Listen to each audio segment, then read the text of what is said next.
Hi everyone, I'm Miranda and welcome to my YouTube channel.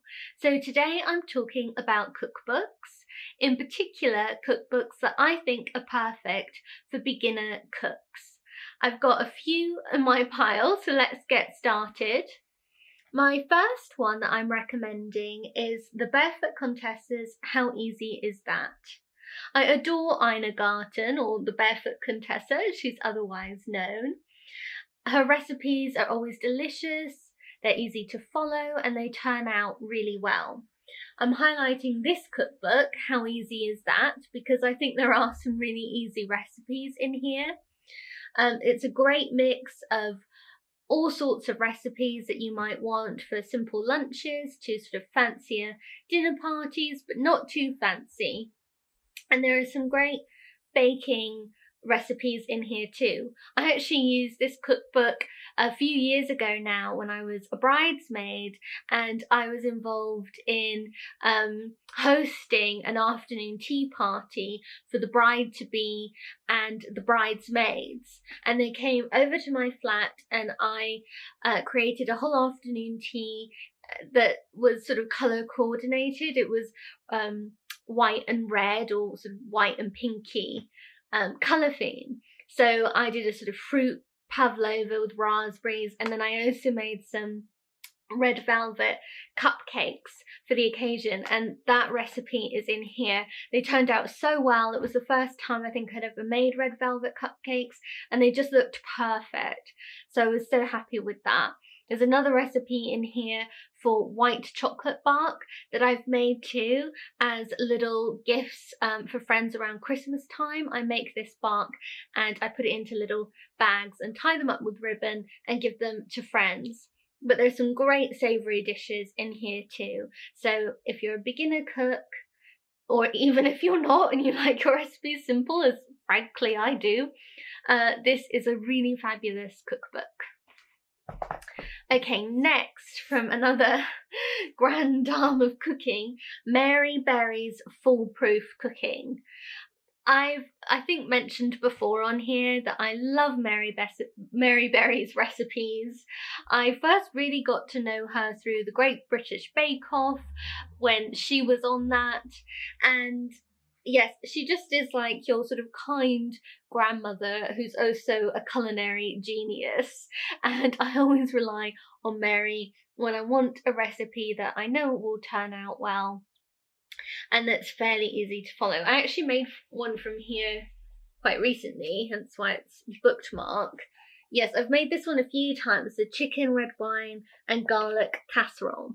So she really does like classic dishes, but I don't find that she's very old-fashioned. I think a lot of her recipes are actually quite fresh and new. But she does also do the sort of traditional ones, but she often gives them a little bit of a modern twist, which I really like.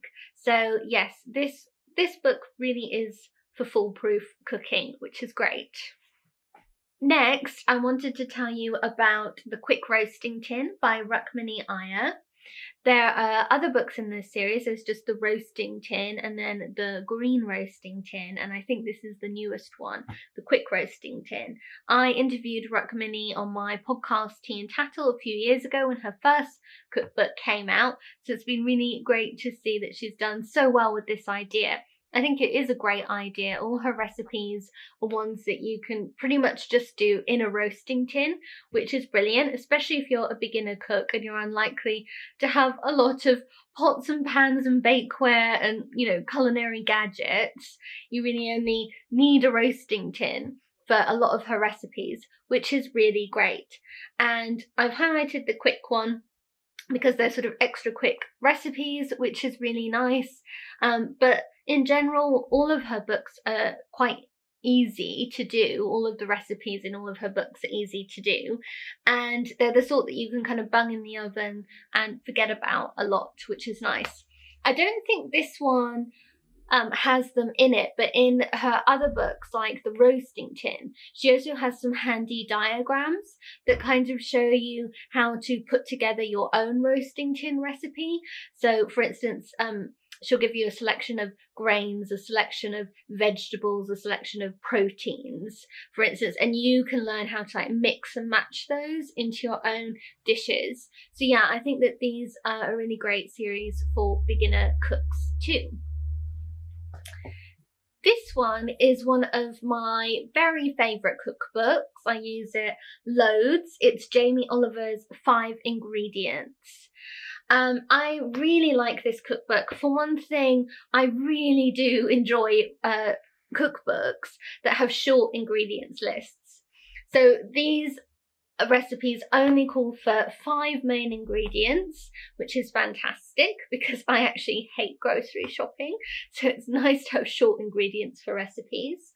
There are many reasons that I like this book, but I think it's particularly good for beginners in that the directions are so clear, the ingredients are always laid out so you can see them clearly, the instructions are really clear. I really like that at the bottom there's like a nutrition panel that tells you what's going into this recipe and how many calories each recipe is as well.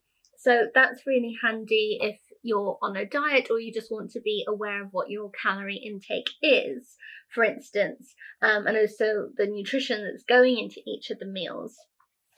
I've made an awful lot from this. I've made this garlicky mushrooms recipe. I've made a lot of the pasta ones.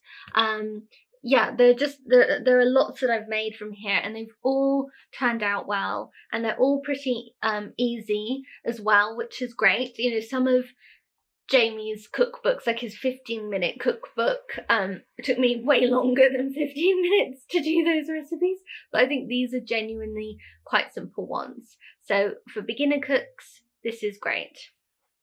And then a similar idea in a cookbook that I also really like is this one called Perfect Plates in 5 Ingredients by John Waite. So this is the same sort of idea. There are just 5 main ingredients, and I mean it's obviously a popular idea, but it's a great idea in my books. Like I said, I don't like lengthy ingredient lists. This one is one of my very favourite recipes from here: fried butter beans and avocado. I've made this many times. I actually like to have this on toast as well. And once a friend kind of surprised me around supper time, and he ended up staying for supper, and I didn't have much in, but I cooked this, and actually it was a really big success. And it's the type of thing you tend to have on standby. You know, it's the sort of ingredients I tend to have in the house. But yeah, a lot of these easy recipes, short ingredient lists, so a favourite of mine. Then these 2 cookbooks by Sophie Dahl. There's Sophie Dahl's From Season to Season, A Year in Recipes, and this one by her, Miss Dahl's Voluptuous Delights. These cookbooks actually really send me down memory lane because I bought these when I really was quite a beginner cook.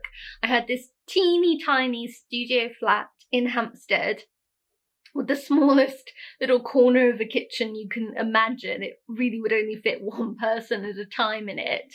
But I bought these cookbooks when I was living there, and I was actually able to cook quite a lot from them.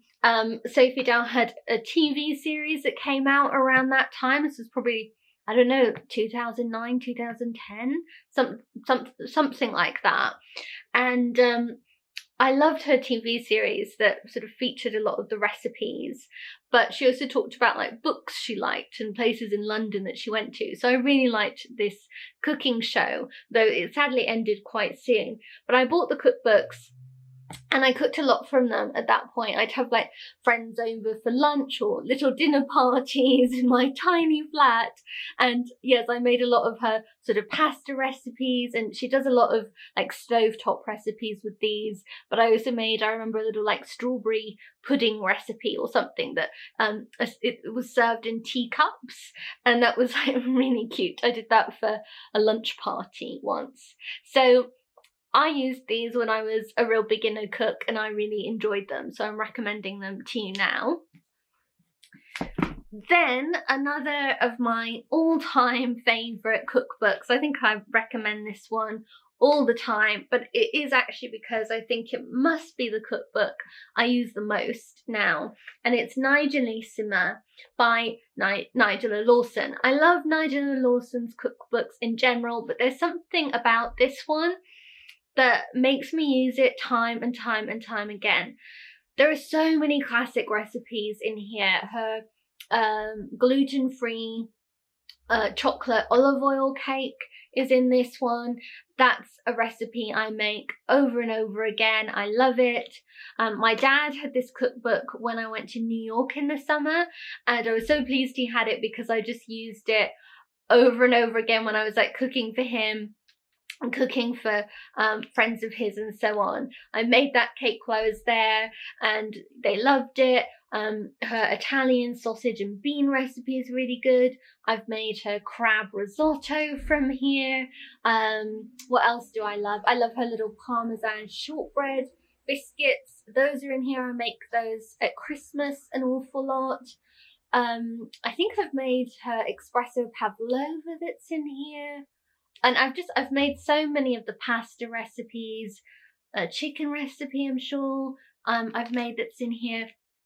I've almost cooked everything, to be honest, I think, from this book. It's my favourite cookbook, and I love it because it is easy. You can also tweak the recipes. I mean, not the baking recipes, but the sort of savoury recipes. You can tweak quite a bit to sort of make your own as well. But yeah, I first bought this when I was like living on my own as a teacher in Kingston. I started really cooking from it then, and ever since I've just sort of kept using it, and it's great. It's great for if you're cooking just for you, or if you're cooking for friends, or if you're cooking for family.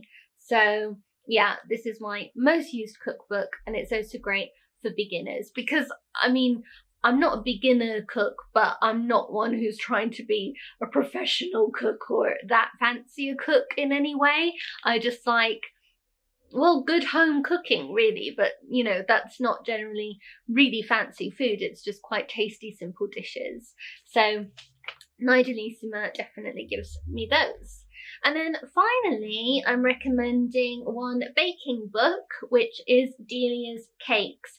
And I'm recommending this one for beginners because, again, when I first moved to London when I was 18, and I lived with my boyfriend at the time, and I had to suddenly learn how to cook, both for me, also really for him, because he couldn't cook anything. So I learned to cook. I already knew a bit, but I really learned very quickly when I first moved to London. And it was Delia's recipes that I really used. And I still love her cookbooks, but her old classic ones maybe seem a little bit outdated to the sort of modern cook now. This one has been quite recently updated, her cake recipe, which is why I'm highlighting it today for beginner cooks. And I think it's great because she really covers the basics, all those sort of basic cakes and biscuits, things like that you might want to learn how to do. Delia's got you covered on that. So yes, I always like this cookbook. But those are all of my recommendations, all the cookbooks for beginners that I think would really come in handy. But I'd love to know what you would suggest. What cookbooks did you use when you were just starting out learning to cook? I'd be really interested to hear that, actually. I think it can bring back so many memories when you pick up a cookbook that you used as, you know, a teenager or a very young woman in your early 20s. This has definitely taken me down a memory lane a bit, which has been really fun, and I'd love to hear about what cookbooks you would recommend as well. I'll put, as always, links to the books in the description box below. But thank you for watching. Give this video a thumbs up if you enjoyed it. Don't forget to subscribe to my channel, which you can do very easily by clicking my face that pops up around here. But yes, thank you for watching, and I'll be back again soon with another video. Bye!